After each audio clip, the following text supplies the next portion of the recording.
You're the last class to not do that shit. Good morning, ladies and gentlemen. Oh, You good? break. I'm good. I didn't realize. She's good. Somebody's hungry. What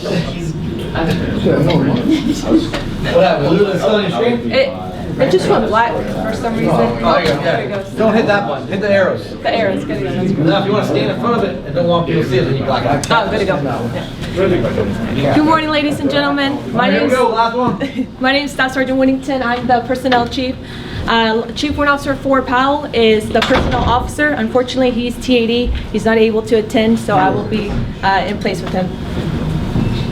All right, so there are a lot of times where we get phone calls from any Marine and they get confused with the ADGE section along with the IPAC.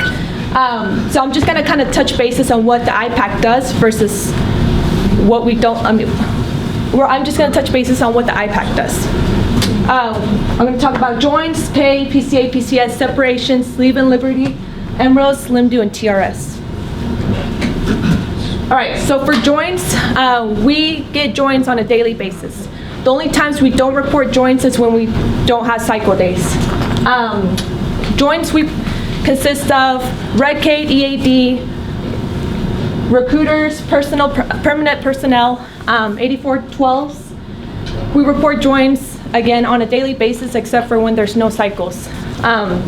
One thing I wanted to touch base on is anytime your admin chiefs and clerks, they submit a joint package, their IBI has to be approved. The reason being is the IBI is important for, not only does it join the Marine, but it's important because if the Marine is not joined through the IBI, we're not able to see it on our end.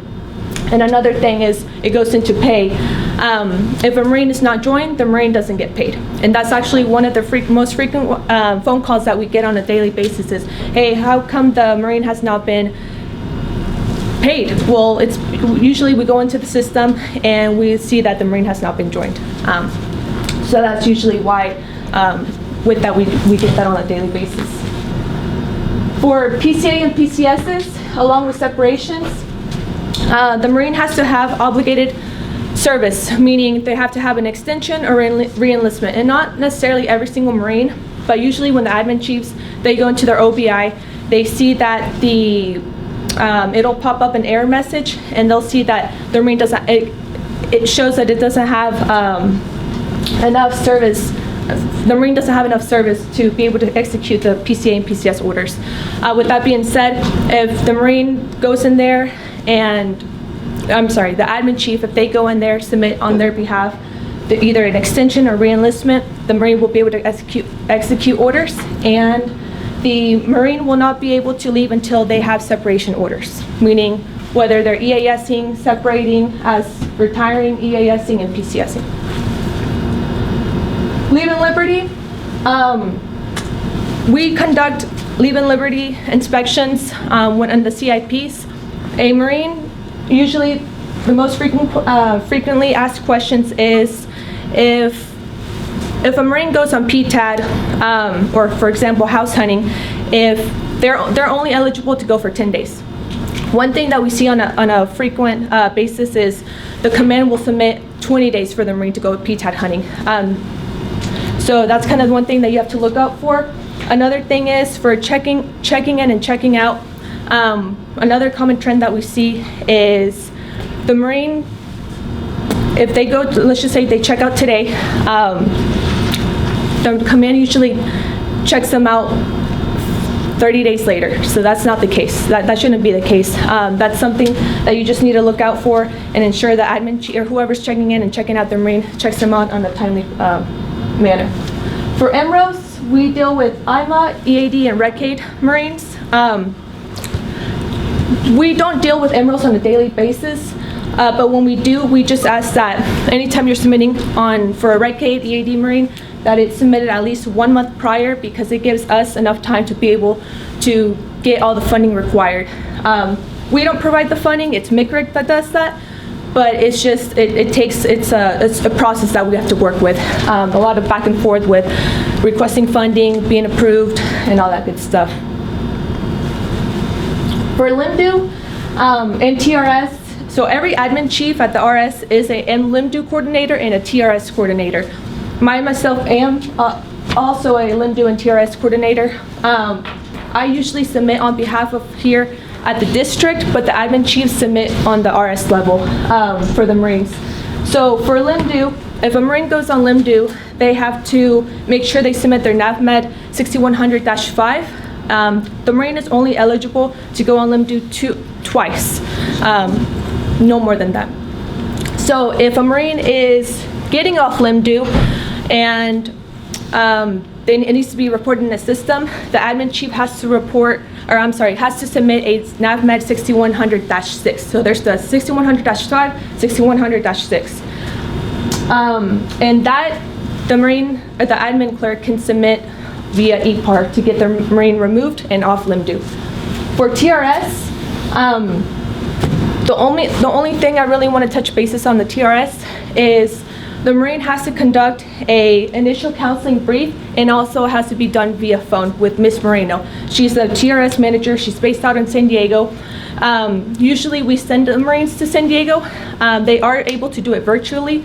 And then here in Fort Worth, we do have a TRS, which is located here on base. So the Marines that are within the 50-mile radius of here at district, they're able to attend that class.